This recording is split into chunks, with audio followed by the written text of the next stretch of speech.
I mean, if you like big purple balls, this is the one to go with. Hello everyone, Jeff here, welcome back to the channel. We're doing something a little different than I normally do, and I want to talk about my build in Last Epoch. Now, before I talk about the build, I want to say that I think, especially after this new patch, Last Epoch is the best modern action RPG. I'm going to make a separate video for that in a couple days or whatever. But just know that right now, after playing this for, I don't know, 10 hours now, I do think this is the best action RPG, like modern day experience, right? I don't know where it is on my like all-time tier list. Is it, you know, I don't know if it's Diablo 2, Path of Exile, Marvel Heroes, if you're into that. But it is fantastic, and I highly recommend. Going into that, this new patch really updated the Sentinel and made some things super fun. So let me show you. Let's start with the skills, which is this button. So I'm level 69 right now. I should probably start with that. But anyways, we'll talk more about that later. Let's talk about the build. So this is kind of like an auto bomber build. I saw something earlier that I looked up on the PoE builds. I don't personally like to follow builds in the ARPG space because I think it like takes away the fun of like making your own little creation. And I did see that there's one that's like basically exactly like this. It's kind of obvious once you start leveling it up, it gets to this point. Basically, the whole idea when I started was to make use of Devouring Orb, and the new update was made to it.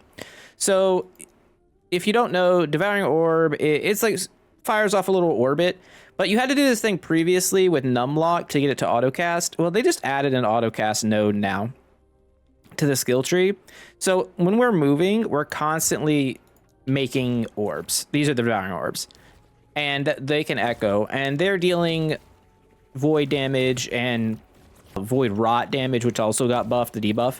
So as we're doing that, in addition to that, the devs also made Symbols of Hope autocast. So every 2 seconds, you automatically make a symbol.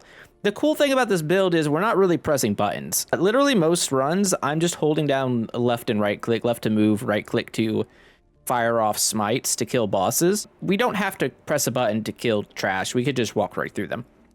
But anyways, the Symbols of Hope ability is giving us a significantly increased void damage, like overall damage, crit chance, and also endurance. So that helps our survivability a lot. And increased cooldown speed. Actually, that doesn't affect this. Never mind. Forget I said that. Besides that, we're using Smite. This is our big damage dealer for single target. I'm not sure on the skill tree yet. I'll put a link to the other person's build thing separate from mine. I'm going to put the link to my build on top, but I'll put a link to theirs below it because I feel like they probably have like mathed this out to what's optimal. This is what I'm running with, and I've noticed that I was going to go with the more Ignite chance here, which is actually Time Rot because of this node here falling from Grace. But the problem is I feel like I'm hitting max stacks immediately. Like it's never going above 12 stacks. I've noticed that the last few runs. So I don't know if that's intended or not. I thought it was supposed to stack infinitely, but it might not. It might only be till 12 and I'm just mistaken. But anyway, you take this, you convert everything to Time Rot damage to void damage, take Fissure, and you're just nuking stuff for a ton of damage. And you also have this skill in the passive tree, if I open that up, to make it so you gain mana and health whenever you naturally cast Smite. So like you're just spamming it. I can't do it here because there's no enemies. As far as other skills, we're using Anomaly, which is just a buff skill. This is if there's a strong fight, you can turn this on. You don't really care about what it does. Like it does like disappear enemies for a few seconds, which is cool. But what we're doing with it here is basically making this time bubble node useful, and it will follow us. So we have a like basically a full uptime if we want it time bubble that gives us increased attack speed, cast speed, cooldown recovery, and life leech. It's pretty strong. It also slows enemies and shreds their void resistance. So like it's pretty good. And then the last thing we're using is a new volatile reversal. This skill got changed a lot. It does some damage now. It does some stuff. I'm still not like super keen on it. It's just a fine movement ability. It looks pretty cool.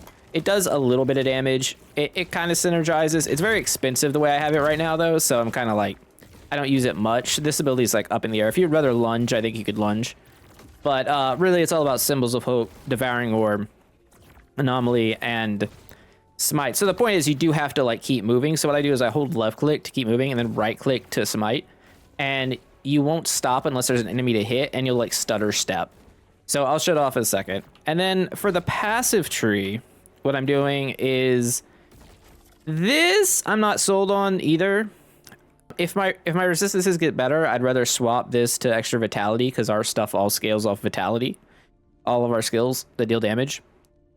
Time and faith is very good though. And then in the Void Knight tree, hitting some keynotes here is, these are like the really two important ones, is Rot Ripples. Well, this isn't the one I meant to look at, but this one's very important because it makes Time Rot a lot stronger and spread, which means you just don't have to do anything because everything dies. And then here you have the thing that turns Smite into a vitality scaling DPS spell and cast Void Beam and increase your cast speed. It's really strong.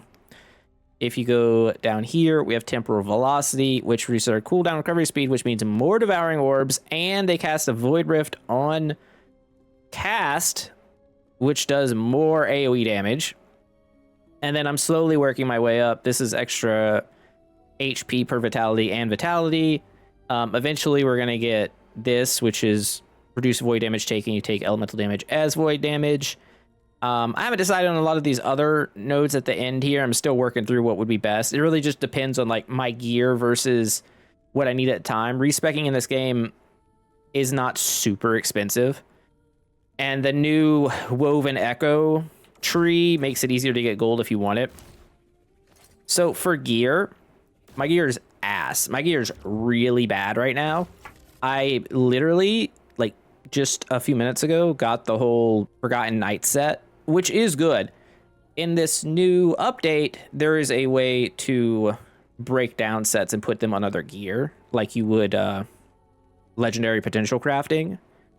So basically, once I get to the special echo, that's a new thing in the monoliths, I'll be able to basically salvage these three pieces and put them on better, already like rare pieces, because while these are really good and the the set bonus is incredible, the actual like bases that they're on, especially like the shield, is not good. It's not where we want to be, especially because like melee void damage and melee damage in general is just wasted because we're not doing any melee stuff.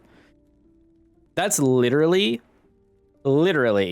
the only piece of decent gear we have. I've ran basically the whole campaign with this thing on because it gives swiftness. We lose our evade, but swiftness is just a buff that gives you movement speed at 10% and then extra per character level, which is kind of cool. So it helped me get through the campaign faster. And that was the whole thing. I just wanted to get through the campaign faster so I could play more of this, so I could give like a review for you guys on like how I feel about the update so far.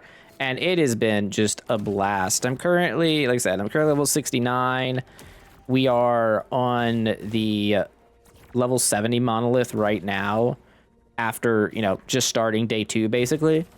So yeah, I'm gonna have like a full review out later. I'm gonna stream this on Sunday. Hopefully by Sunday I'm in empowered monoliths, but we'll see how the build goes. But before I go, I'm just gonna step into this thing here so you guys can see for just a second what this looks like, because it's pretty cool. I mean, if you like big purple balls, this is the one to go with. And pressing one button. So right now, like I'm holding down right click and left clicking. I have my own filter up to kind of ignore it. I'm still tinkering with stuff that I want for this. I'm a person who likes to play a lot of alts, so I leave a little too many things open, I think. But yeah, so like I don't really have to be sniping these guys if I don't want to with smite, the meteor smite, but I am. Oh, so I guess we'll go into here real quick.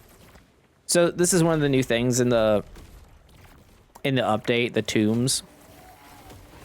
You'll get a currency and a lot of loot from in these places, and from that you will take it. Oh, there's a legendary mace over here, or unique, not legendary. It's separate thing in this game.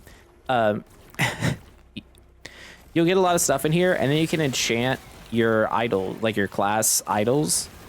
which is really cool, and they all seem really powerful. Also, you get some really strong, like, woven idols in here that I'll show in a moment, because they seem ridiculous. I'm just gonna zip back over here. Yeah, I'm just gonna run. I don't really care about this exile mage. I should probably kill it, but okay. I think I have a prophecy for it, so let's just do it. Oh, we're 70. Hey, how about that? So mostly the game's been lag free. I did have a little bit of a stutter last night on the Steam Deck, and I had like one moment besides that.